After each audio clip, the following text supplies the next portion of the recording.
Tupelo, Mississippi, March 1956. 10-year-old Tommy Whitfield had been blind since birth, but he could hear better than anyone. When he heard Elvis Presley's voice on the radio for the first time, something changed. He wrote a letter in Braille asking his sister to mail it. 3 days later, a pink Cadillac pulled up to their small house. Elvis Presley stepped out carrying a guitar. What happened in the next 2 hours would become the most beautiful musical moment Tupelo had ever witnessed. Tommy Whitfield was born on a cold December night in 1945 in Tupelo, Mississippi. The doctors told his parents, Ruth and James Whitfield, that their son would never see. A rare condition had left Tommy completely blind from birth. But Tommy's parents quickly learned that their son experienced the world in ways sighted people could never imagine. Tommy heard everything, not just sounds, but the emotion behind them, the truth underneath the words, the beauty in music that most people missed. By age 3, Tommy could identify every person in his family by their footsteps. By age 5, he could tell what mood his mother was in by the way she stirred her coffee in the morning. By age 7, he'd taught himself to navigate their entire neighborhood by sound alone. Tommy doesn't see with his eyes, his sister Caroline would later say. He sees with his ears and his heart. He experiences things more deeply than the rest of us because he's not distracted by what things look like. He goes straight to what they feel like. Music was Tommy's greatest love. The Whitfield family didn't have much. James worked at a cotton mill. Ruth took in laundry, but they had an old radio. Every evening, Tommy would sit as close to that radio as he could get, absorbing every note,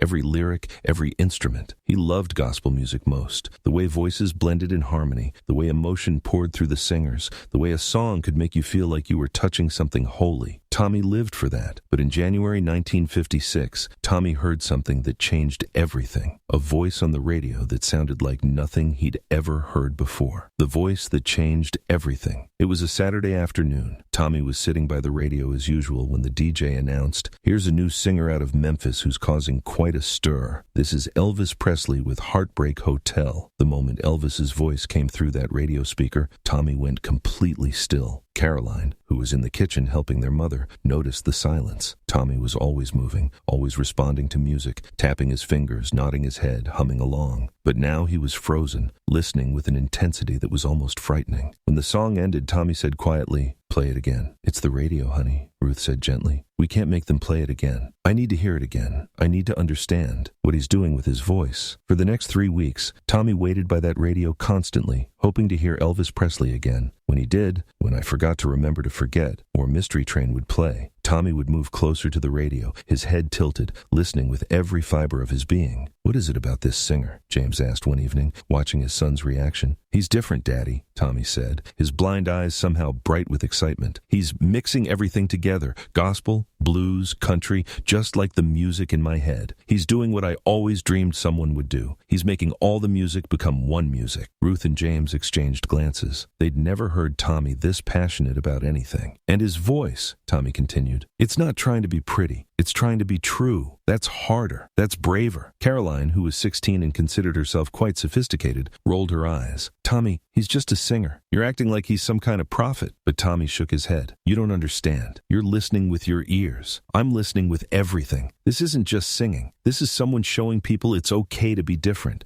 to mix things that aren't supposed to go together, to be yourself even if people think you're strange." Tommy paused, then added quietly, "He's doing with music what I do with the world, finding my way through it differently than everyone else." That's when Tommy decided to write the letter in Braille. Tommy dictated the letter to Caroline, who was learning Braille in school as part of a special program. Tommy insisted it had to be in Braille, so he knows a blind person wrote it, even though Caroline pointed out that Elvis probably couldn't read Braille. "Then someone will read it to him," Tommy said with confidence, "and when they tell him a blind boy wrote it, maybe he'll pay attention." The letter took Tommy 3 days to compose. He'd say a sentence, Caroline would write it down in regular letters in Braille. Then Tommy would think for a while before giving her the next sentence. This is what the letter said. "Dear Mr. Elvis Presley, my name is Tommy Whitfield. I am 10 years old, and I live in Tupelo, Mississippi. I have been blind since I was born. I cannot see anything, not colors or faces or the sky, but I can hear everything. When I heard you sing Heartbreak Hotel on the radio, I cried. Not sad crying, happy crying,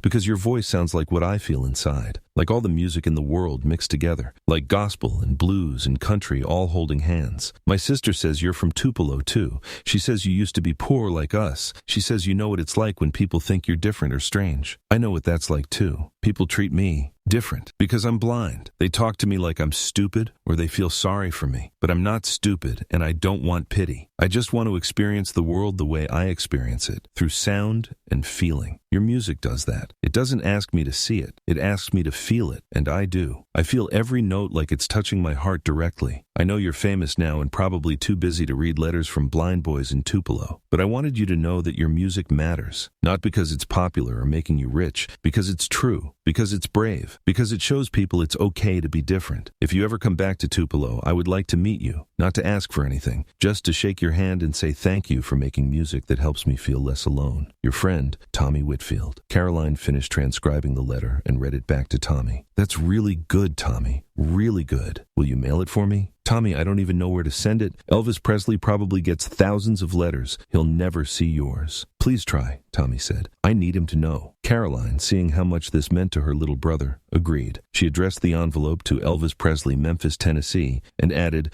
"Please forward to Elvis Presley, important," on the front. She mailed it on March 3rd, 1956, with no idea if it would ever reach Elvis, or if he'd care even if it did. But the letter did reach Elvis, and what happened next surprised everyone. Elvis reads the letter. Elvis received hundreds of letters every day by March 1956. His mother, Gladys, along with a small team helping the family, would sort through them. Gladys would read the ones that seemed particularly important and pass them along to Elvis, while the team handled standard fan mail responses. Most letters were from teenage girls declaring their love. Some were from parents complaining about Elvis's vulgar performances. A few were from musicians asking for advice or connections. But on March 5th, 1956, Gladys opened a letter that stopped her cold. It was written in Braille. She could feel the raised dots even though she couldn't read them. Attached to it was a handwritten note. "Please read the attached Braille letter to Elvis. It's from a blind boy in Tupelo." Gladys called Elvis into the room. "Honey, you need to see this." Elvis was getting ready for a show that evening, checking his hair in the mirror, practicing his moves. "What is it, Mama?" "It's a letter, in Braille, from a blind boy in Tupelo." Elvis stopped what he was doing and took the letter. He ran his fingers over the raised dots, wishing he could read them himself. "Where's the translation?" Gladys handed him the handwritten version. Elvis read it slowly, his expression changing as he went. When he finished, he was quiet for a long moment. "This boy," Elvis said finally, his voice thick, "he understands. He gets what I'm trying to do, not just the music, the feeling behind it." "He sounds like a special child," Gladys said softly. Elvis read the letter again. "He's in Tupelo? That's about a 2-hour drive from here." "Yes." Elvis looked at his watch. The show wasn't until 8 p.m. It was only 2 in the afternoon. "Mama, cancel my afternoon plans.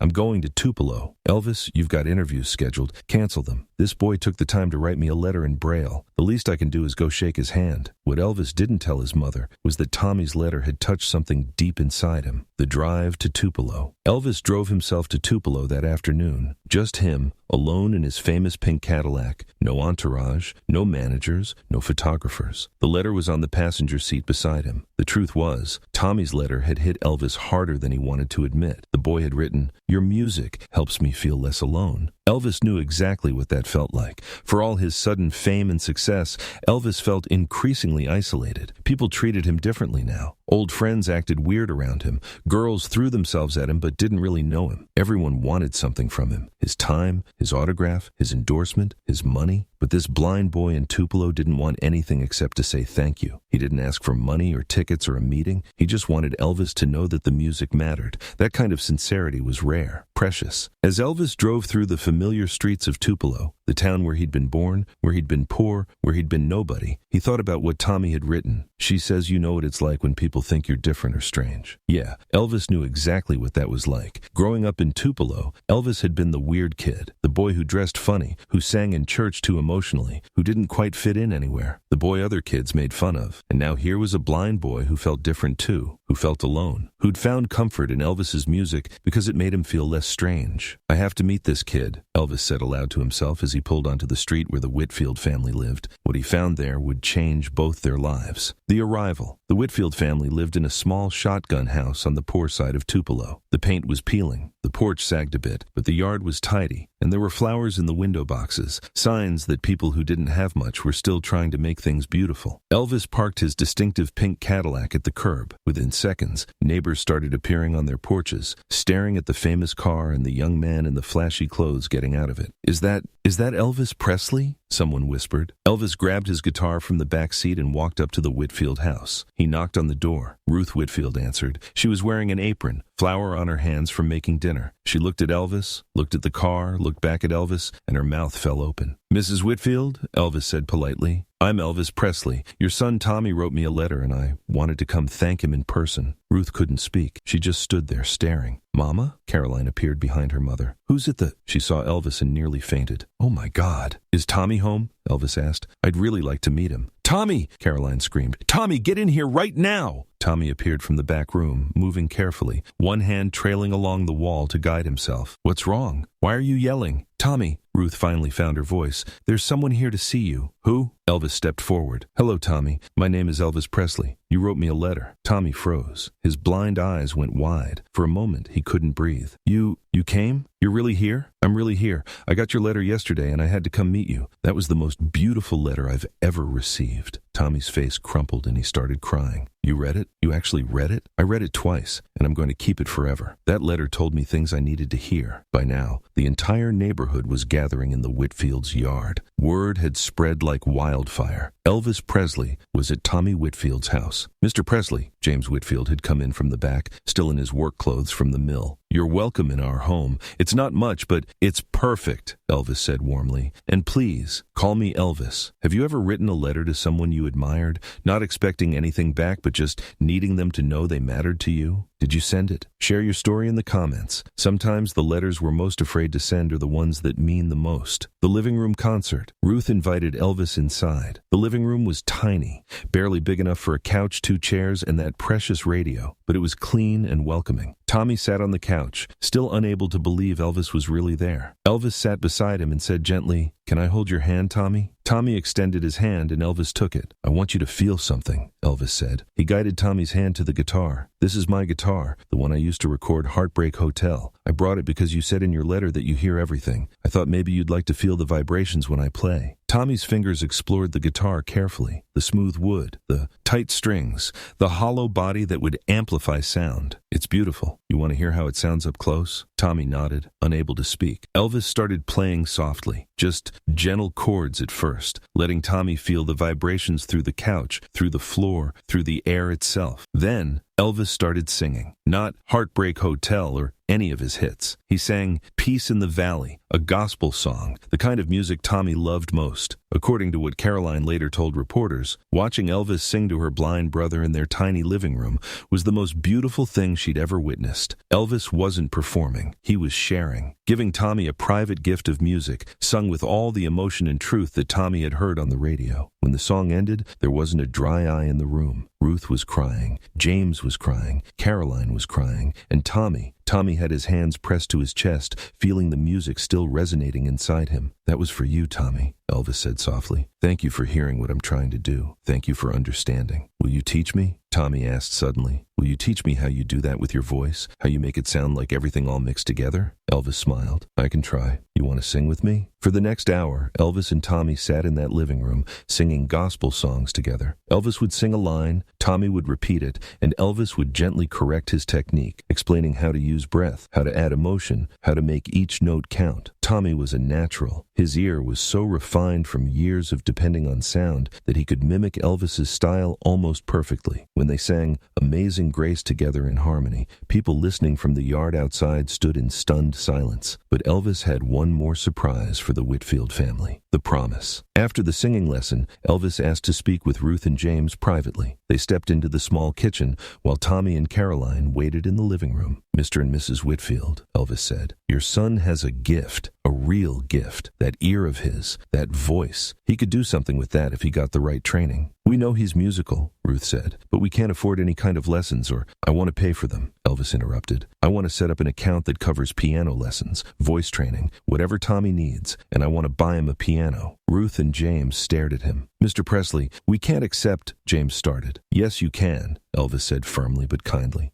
"Tommy's letter did something for me. It reminded me why I'm doing this music thing. It's not about being famous or making money. It's about connecting with people. It's about helping people feel less alone. Your son helped me, and I want to help him. But a piano!" That must cost. Don't worry about the cost. I'm having one delivered next week, and I've already contacted a piano teacher in Tupelo who's willing to come here twice a week. She specializes in teaching blind students. Ruth started crying again. Why? Why would you do all this for a boy you just met? Elvis smiled. That genuine, warm smile that millions of people loved. Because Tommy sees things more clearly than most people who have eyes. Because he deserves a chance to develop his gift. And because when someone touches your life the way his letter touched mine, you don't just say thank you, you do something about it. James extended his hand to Elvis. We'll never forget this. Never. Elvis shook his hand firmly. Just promise me one thing. When Tommy gets good enough, when he's ready to perform, you'll let me know. I want to hear what he does with that gift. We promise, Ruth said. What happened next brought the entire neighborhood to tears. The porch performance. When Elvis emerged from the kitchen, he found that the Whitfields' living room had filled with neighbors. Word had spread throughout the community, and now there were dozens of people crowded into the house and spilling out onto the porch and yard. These were working-class people, mill workers, maids, laborers, most of whom had never seen a famous person in their lives, much less in their neighborhood. Elvis could have left then. He'd done what he came to do, but instead, he did something that became legendary in Tupelo. He took his guitar out onto the front porch and said, "Since y'all came out here, I might as well give you a show." For the next 45 minutes, Elvis Presley gave a free concert on the Whitfield family's front porch. He sang Heartbreak Hotel, Blue Suede Shoes, I Forgot to Remember to Forget. He sang gospel songs and blues songs and country songs. And through it all, Tommy sat beside him on the porch, his hand resting on the guitar, feeling every vibration, every note, every moment. According to neighbors who were there, it was the most magical evening Tupelo had ever seen. Here was the boy who'd grown up poor in this town, who'd made it big, coming back to sing for people who had nothing. Not for money, not for publicity, just because a blind boy had written him a letter. When Elvis finally finished, the crowd erupted in applause. But Elvis held up his hand for silence. "I want to say something," Elvis called out. "Y'all know I grew up not far from here. I know what it's like to have nothing but dreams. This young man right here," he put his hand on Tommy's shoulder, "he's got dreams too. He's got a gift, and I want all of you to remember his name, Tommy Whitfield, because someday he's going to be making music that matters." The crowd cheered, and Tommy, overwhelmed by everything, started crying again. Elvis knelt down beside him. "You okay, buddy?" "This is the best day of my life," Tommy whispered. "Thank you. Thank you for seeing me." "Tommy," Elvis said quietly, "you're the one who sees. You see things the rest of us miss. Don't ever forget that." But the impact of that day was only beginning. The piano arrives. 1 week later, a delivery truck pulled up to the Whitfield house. The driver and his partner unloaded a brand new upright piano, top quality,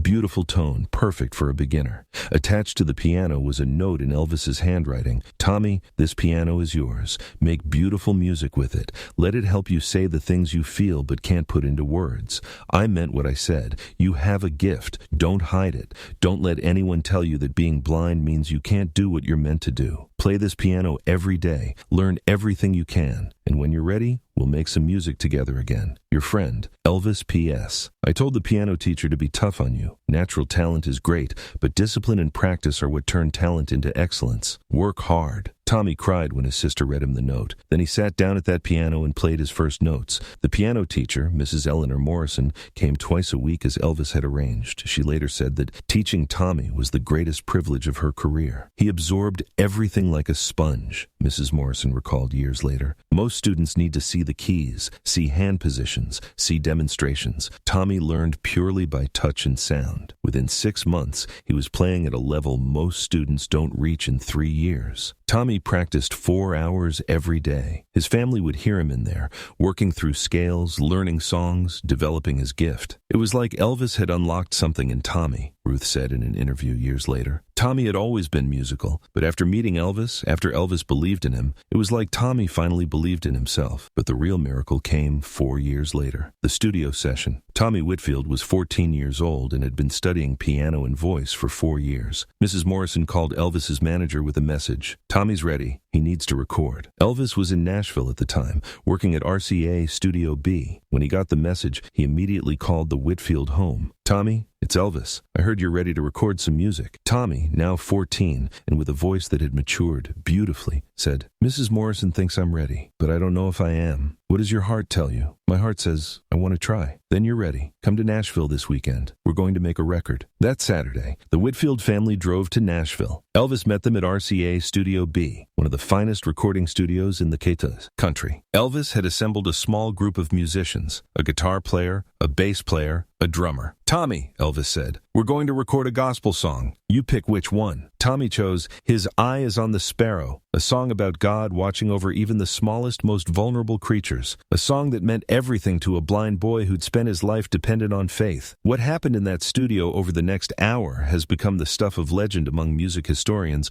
who've heard the recording. Tommy sang with a purity and emotion that left everyone in tears. His blindness meant he wasn't self-conscious about how he looked or moved. He just poured everything into the sound. His years of developing his ear meant every note was perfect, and his natural gift, combined with 4 years of discipline, created something transcendent. When the recording session ended, Elvis hugged Tommy and said, "That's it. That's the one. You just made something beautiful." The recording was never commercially released. Elvis kept it private, a gift for Tommy and his family. But copies circulated among gospel music circles, and musicians who heard it said the same thing. That blind boy from Tupelo had something special. But Tommy's story doesn't end with that recording. The life Tommy built. Tommy Whitfield never became famous. He didn't want to be. Instead, he became a piano teacher, voice coach, and church music director in Tupelo. For 50 years, he taught music to children, many of them poor, many of them dealing with disabilities, all of them carrying dreams that seemed impossible. Tommy used the same piano Elvis had given him for teaching. Every student who came to his house would hear the story of the blind boy who wrote a letter and the famous singer who showed up 3 days later. Mr. Whitfield taught us that limitations are just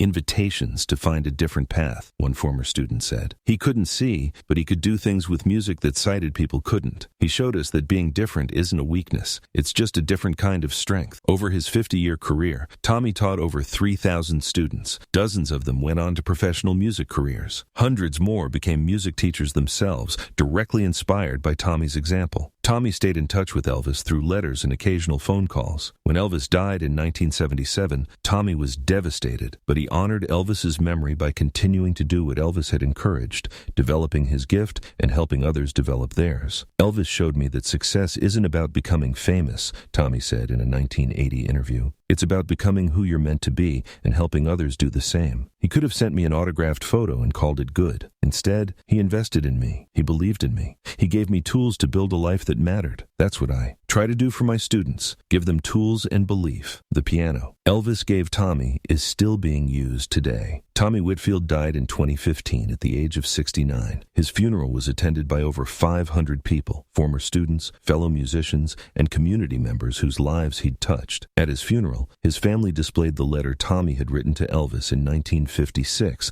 along with Elvis's response note from the piano delivery. They also played the recording of "His Eye is on the Sparrow" that Tommy and Elvis had made together in 1960. There wasn't a dry eye in the church. After Tommy's death, his family donated the piano Elvis had given him to the Tupelo Elvis Museum. It sits there now, playable, with a sign that reads, "This piano was given to Tommy Whitfield by Elvis Presley in 1956. After Tommy, a blind 10-year-old, wrote Elvis a letter explaining how his music made him feel less alone." Elvis not only visited Tommy, but provided him with this piano and years of music lessons. Tommy went on to teach over 3,000 students using this instrument, creating ripples of inspiration that continue today. The piano remains in working condition and is played during special events, keeping alive the connection between two boys from Tupelo who understood that music isn't about seeing, it's about feeling. The Tupelo community also established the Tommy Whitfield Music Scholarship in 2016, providing free music lessons and instruments to children with disabilities who show musical aptitude but whose families can't afford training. The scholarship has helped over 200 children so far. Many of them are blind, like Tommy was. All of them hear the story of the boy who wrote a letter and the singer who responded with a lifetime of generosity. Who in your life needs to hear that their gift matters, even if they can't see it themselves yet? Maybe it's time to be their Elvis, to show up, to believe in them, to give them tools they need. Share in the comments who you're thinking of, and maybe today's the day you tell them. March 1956. A blind boy wrote a letter explaining how music made him feel less alone. 3 days later, a famous singer drove 2 hours to say thank you in person and ended up changing that boy's entire life trajectory. Elvis didn't have to respond to Tommy's letter. He received hundreds of letters every day. He could have sent an autographed photo or had an assistant write a polite reply. Instead, he got in his car and drove to Tupelo. He sat in a tiny living room and sang for a blind boy. He gave a free concert on a front porch for people people who had nothing. He bought a piano and paid for years of lessons for a child he'd just met. Why? Because Tommy's letter had told him, "Your music helps me feel less alone." And Elvis understood that feeling. He knew what it was like to be different, to be misunderstood, to need someone to believe in you. So Elvis didn't just say, "Thank you." He invested in Tommy's future. He gave Tommy tools, training, and most importantly, belief. The belief that a blind boy from a poor family in Tupelo could develop a gift and use it to matter. And Tommy did matter. For 50 years, he touched thousands of lives through music education. Every student he taught was a continuation of what Elvis started that day in March 1956. That's the real power of encouragement. Not just kind words, but invested belief. Not just praise, but practical support. Not just recognizing someone's gift, but giving them tools to develop it. The next time you see potential in someone who can't see it in themselves, remember Tommy and Elvis. Remember that one letter, one visit, one piano can create ripples that last generations. Because a blind boy who couldn't see wrote to a singer who could really listen.